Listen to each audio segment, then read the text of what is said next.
அதுதான் ஆதி காண்டம் தொடங்கிறது.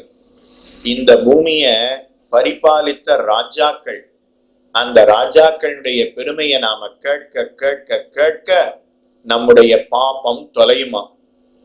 நாம யாருடைய பெருமையோ படிச்சுட்டு இருக்கோம். இன்னார் இன்னத்தை செய்தார், இன்னார் இன்னத்தை செய்தார்னு ஒண்ணும் பண்ணல.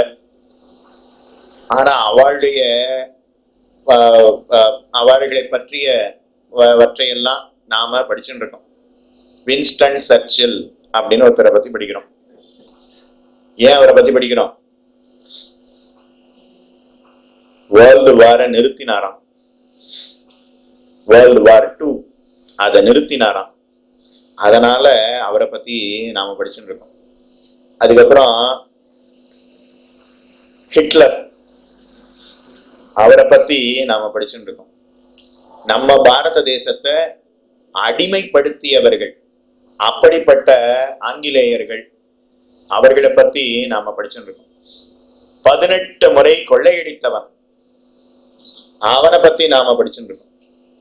அதெல்லாம் படித்தாலோ பார்த்தாலோ எழுதினாலோ கேள்வி கேட்டாலோ பாப்போம்.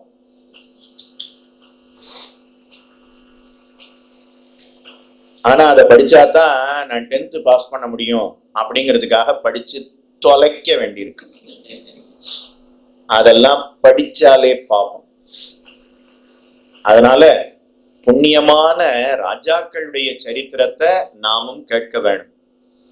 இந்த லோகத்தை ஆண்ட ராஜா வைவஸ்வதன் அப்படிங்கிற ராஜா, அவனுடைய பெருமையை கேட்க வேணும்.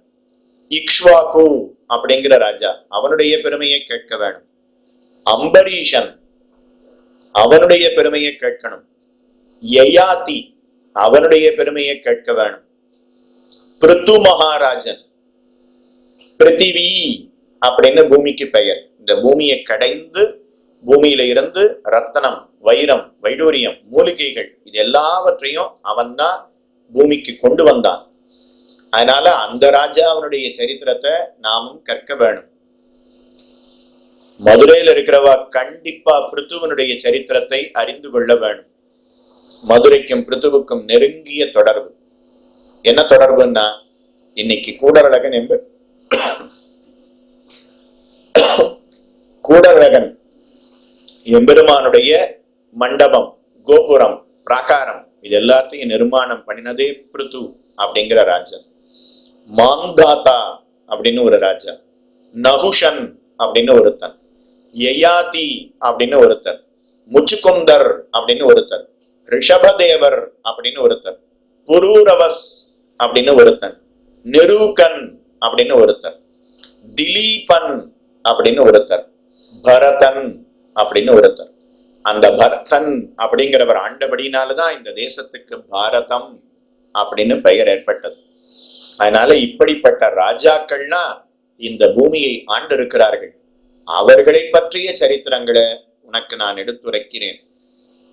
அதெல்லாம் மனிதர்களுடைய பாபங்களை போக்கக்கூடியது. அடுத்து பூமியில இருக்கக்கூடிய எத்தனையோ புண்ணிய நதிகள், அந்த நதிகள்ல இருக்கக்கூடிய படித்துறைகள், ஒரே நதிதான். நம்ம 3000 கிலோமீட்டருக்கு ஓடுறது, 2800 கிலோமீட்டருக்கு கங்கை ஓடுறது.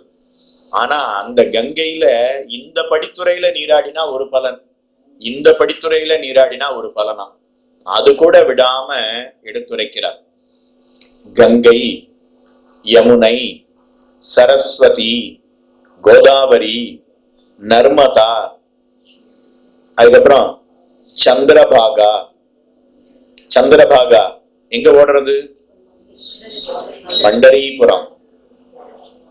சரையு, ராமன் அவதாரம் பண்ணின அயோத்தியை சுத்தி ஓடக்கூடிய நதி சரையு. யமுனா, மதுரா, கோகுலம், பிருந்தாவனம், கோவர்தனம் இங்கெல்லாம் ஓடக்கூடிய நதி.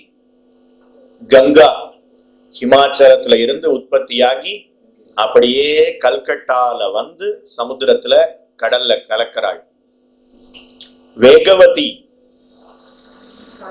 காஞ்சிபுரத்துல ஓடக்கூடிய நதி. வையை,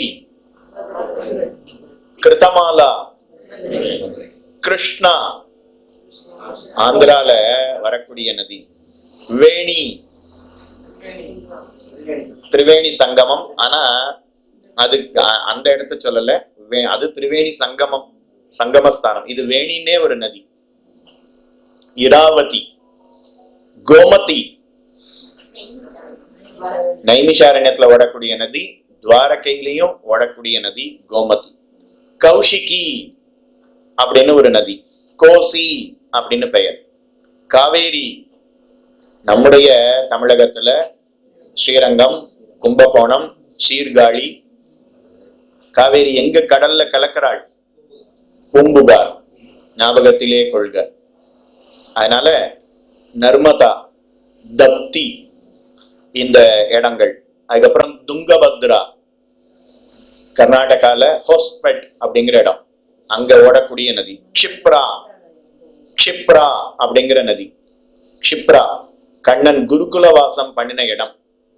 சாந்தீபனி அப்படிங்கிற மகரிஷியின் இடத்துல கண்ணன் குருகுல வாசம் பண்ணினா அவந்திகா அப்படிங்கிற பட்டணத்துல. இன்னைக்கு அதுக்கு உஜ்ஜைன் அப்படின்னு பேர். அங்க ஓடக்கூடிய நதி. ஷோனா அப்படின்னு ஒரு நதி, பீகார்ல ஓடக்கூடிய நதி. ஷோனா அப்படின்னு பெயர். இத போல புண்ணிய நதிகள். அதுக்கப்புறம் பூமியில இருக்கக்கூடிய புண்ணியமான தேசம் குருக்ஷேத்திரம். எங்க இருக்கு குருக்ஷேத்திரம்? டெல்லியில இருந்து ஒரு 4 மணி நேரம் போனோம்னா குருக்ஷேத்திரம்ங்கிற இடம் வரும். பாஞ்சால தேசம், சால்வ தேசம், மத்ஸ்ய தேசம். மத்ஸ்ய தேசம் தான் நாம இருக்கக்கூடிய பாண்டிய நாடு. போஜ தேசம், அப்புறம் சிந்து தேசம், உத்கல தேசம், மத்ர தேசம், கலிங்க தேசம், வங்க தேசம், அங்க தேசம், அவந்தி தேசம். அதான் மத்திய பிரதேசத்துல இருக்கக்கூடிய ஒரு பகுதி. விதேக தேசம், அது நேபாளில இருக்கக்கூடிய இடம்.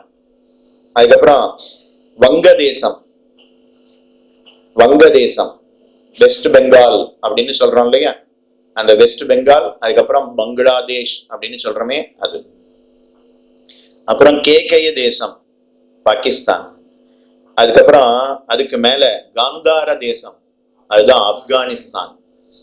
அதுக்கப்புறம் நிஷாத தேசம், நிஷத தேசம், ஆனர்த்தக தேசம், காஷ்மீர தேசம், சிந்து சவ்வீர தேசம், குஜராத்ல ஒரு பகுதி. சிந்து சவ்வீர தேசம், காந்தார தேசம், திராவிட தேசம், அப்புறம் மலாவார தேசம், அதுதான் கேரளா. அதுக்கப்புறம் பரசுராம கஷேத்திரம் கேரளா. சோழ தேசம், காவேரி ஓடக்கூடிய தேசம்.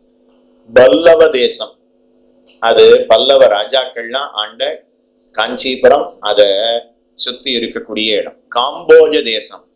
இப்படி பூமியில இருக்கக்கூடிய புண்ணியமான பிரதேசங்களையும் புண்ணியமான நதிகளையும் இந்த தேசங்களையெல்லாம் ஆண்ட புண்ணியமான ராஜாக்களுடைய சரித்திரத்தையும் தானும் உங்களுக்கு நான் சொல்லுகிறேன்.